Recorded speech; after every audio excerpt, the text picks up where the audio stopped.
Assalamualaikum warahmatullahi wabarakatuh. Perkenalkan, saya Melinda Opelia dengan NIM 11910720146 dari kelas Kimia 4A. Terima kasih kepada Bapak Pengelolaan Soleman Ritonga, SPD MSI, selaku dosen pengampu Kimia Anorganik 2. Di sini, saya akan menjelaskan tentang prinsip ekstraksi logam. Nah, yang pertama ada prinsip ekstraksi logam. Sebelum itu kita mengetahui apa sih ekstraksi logam itu? Nah, ekstraksi logam yaitu pemisahan suatu logam dari sumbernya yang biasanya berupa biji. Biji yaitu batuan yang mengandung senyawa logam. Prinsip ekstraksi logam yaitu logam yang diekstrak dengan memanaskan biji dengan suatu zat yang berfungsi untuk memisahkan unsur yang terikat pada logam dalam sebuah tungku. Proses ini yang disebut juga dengan peleburan. Biji yang dilebur dengan karbon dapat menghasilkan logam besi dan gas karbon dioksida, yaitu karbon yang menarik oksigen dari besi oksida.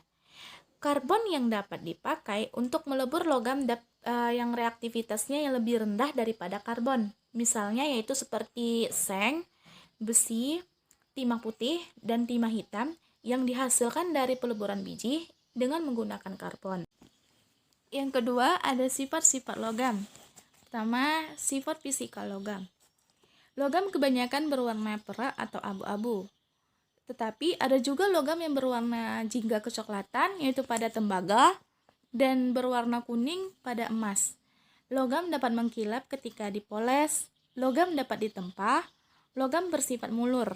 Mulur yaitu logam yang dapat ditarik menjadi kawat halus. Dan logam bertitik didih dan leleh yang tinggi. Dan juga logam dapat menghantar panas dan listrik yang bagus. Sifat kimianya yaitu logam akan membentuk ion positif ketika bereaksi dengan unsur-unsur lain, khususnya non-logam.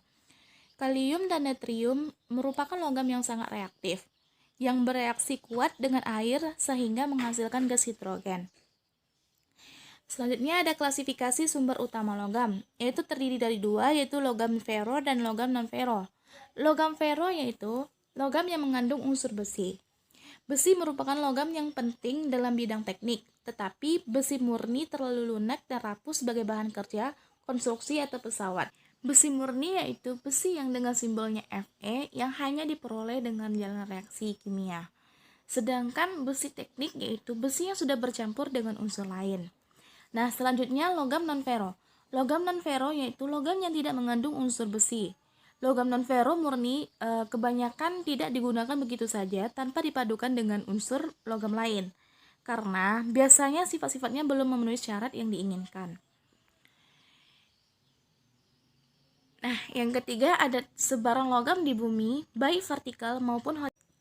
Secara umum, sedimen berasal dari kerak bumi yang diangkut melalui proses hidrologi dari satu tempat ke tempat lain, baik secara vertikal maupun horizontal. Logam berat pada sedimen dapat menjadi polutan apabila konsentrasinya melebihi ambang batas yang ditentukan. Logam berat yang berada pada badan air dan mengendap pada sedimen yang terjadi menjadi 3 tahap, yaitu pada curah hujan, absorpsi, dan organisme air. Yang keempat, ada sebaran logam di Indonesia.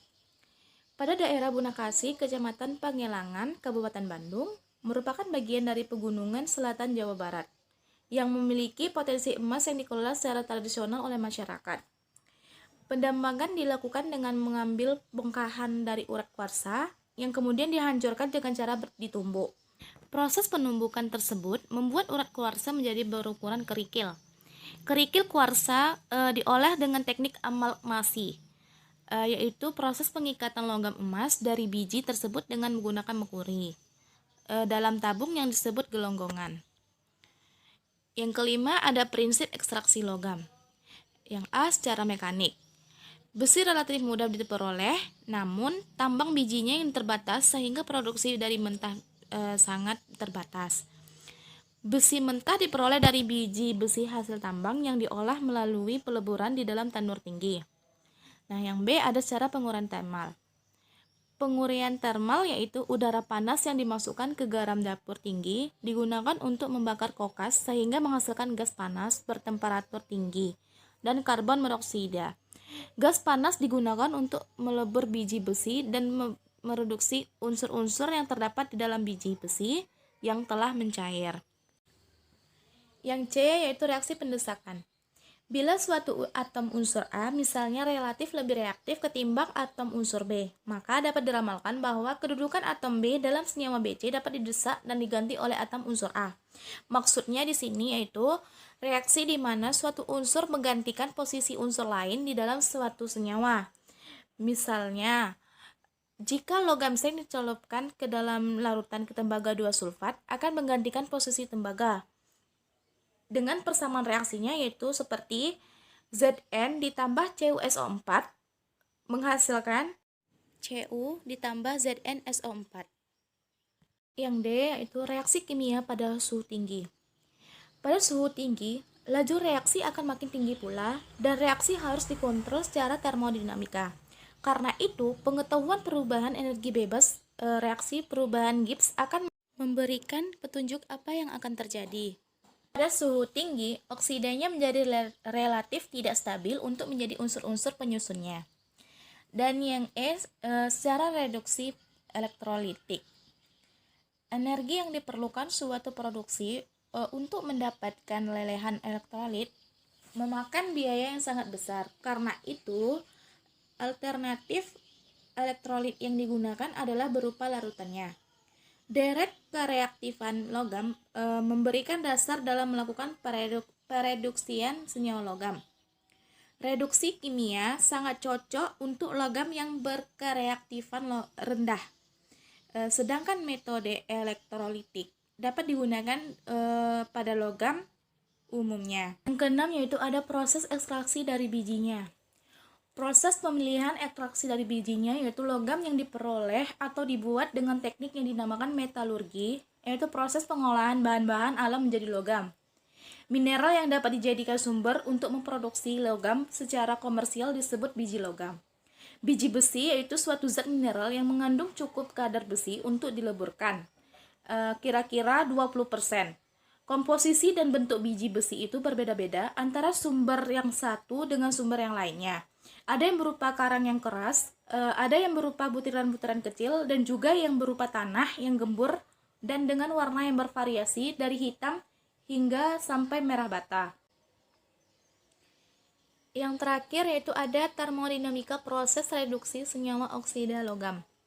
Terdapat dua jenis reaksi reduksi oksidasi besi. Yang pertama, reaksi reduksi langsung, di mana proses ini berlangsung pada temperatur di atas 1000 derajat Celcius di dalam blast furnace. Kontak langsung antara oksida besi berwujud solid dengan karbon di dalam kokas hampir tidak terjadi. Selanjutnya yaitu pada reaksi reduksi non tidak langsung, di mana termodinamika proses reduksi tak langsung oksida besi dengan reduktan berupa CO dan H2. Tingkat oksidasi gas ini didefinisikan sebagai rasio antara komponen gas yang merupakan produk oksidasi terhadap jumlah komponen gas yang merupakan produk oksidasi dalam reaksi reduksi tak langsung oksida. Itulah yang dapat saya sampaikan. Lebih dan kurang saya mohon maaf. Saya akhiri dengan wabillahi taufik wal hidayah. Wassalamualaikum warahmatullahi wabarakatuh.